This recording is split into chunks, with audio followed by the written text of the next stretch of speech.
Welcome back. This is your Feel Good Breakfast Show. We missed you so much, and now you are here. Happy Friday to you.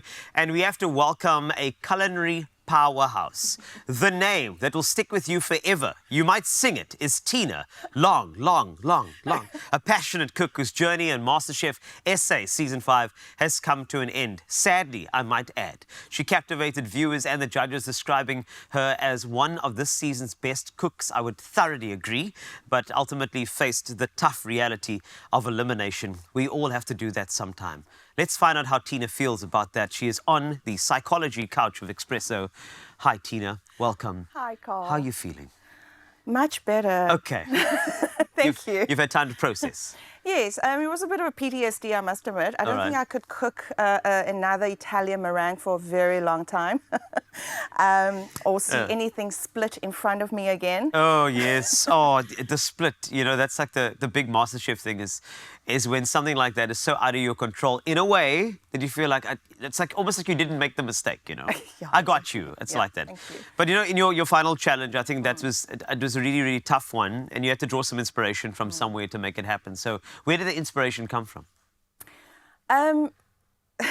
You mean by stupidly No. doing a baking dish? I'm just saying, it's so everybody has a bit of inspiration, you know, behind something. So, I mean, of course, doing that dish, you know, that inspiration, where did that come from? I think I was looking at the outfit. I mean, it was an ingenious challenge to emulsify fashion and translating that into a culinary dish. Hold on, you just said emulsify this early in the morning.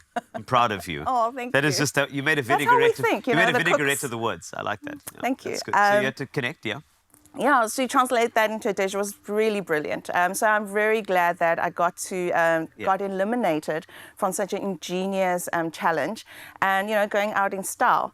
But it did play to my weakness through and through. I think creativity, fashion for a mom of two is very much just comfort and looking good, and you know, multi-purpose outfit. You know, athleisure is very much, you know, my cup of tea. Yeah. So you know, translating fashion, now all of a sudden have to think out of the box and then to do a plated dish, that was just playing to my weakness. So I was rightfully, that was my day to go. Well, you know what? You did so well. And we saw some shots of you now. I could see the nerves coming through, but it was a really ingenious challenge. You're right, and I'm hoping that that all the challenges that you do in your future, you're going to take on with that type of courage. Because I think you took it on with courage. So I don't want you to forget that. But let's look at you as an individual and get more background. You know, the research that I've done, aka stalking, was the fact that you've got Taiwanese heritage, but then you grew up more in an Afrikaans setting. Yes. That's very unique.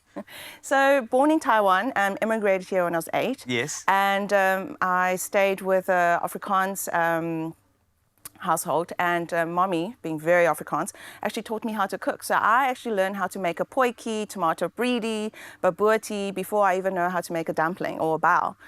So she was my inspiration for cooking, and I remember coming home from school, you know, she'll start every dish frying onion. So that's like the beginning of my culinary journey. That smell, right? That the smell of the onions, just cooking. There's something about it for all of us, I think, growing up, where you kind of knew your mom was home and cooking, you know? Exactly. I think that's very special. I do believe that you may be missing a beat here. Don't forget, right? Taiwanese and Afrikaans. Do you know that you can make boerewors? Which would be a new company for you. I'm just saying, if you want to take that from me, I'll give it to you. You're taking it to another level. I've got suggestions for babooti spring roll, which I thought was brilliant, and I'm going to try. But this is something new. Boerewors is going to be, it's going to be unique. It really is. But I think it's going to be great. You still got the future. I mean, bao is like home for you. I suppose that's why it's home bao, isn't it? Yes, exactly. And that's I great. want people to enjoy bao at home as well, because it's such, in Taiwan, eating dumplings and bao is such a home event. Everybody sit around the table, we fold it together. It's a family event. This is wonderful. And I'm really, really glad. And I know that there's so many people who are inspired by your journey. Absolutely incredible. And I think we're going to see more of you in this kitchen on Expresso soon anyway. So don't worry about it. I'm looking forward. We've got a bit of a bao masterclass coming up. But please don't forget to tune into MasterChef South Africa on S3 Saturdays at 7:30 p.m. Now, Tina will join us in the kitchen, as mentioned, to make a delicious salt and pepper chicken bao. I cannot wait. But take a look at this, all the action from MasterChef.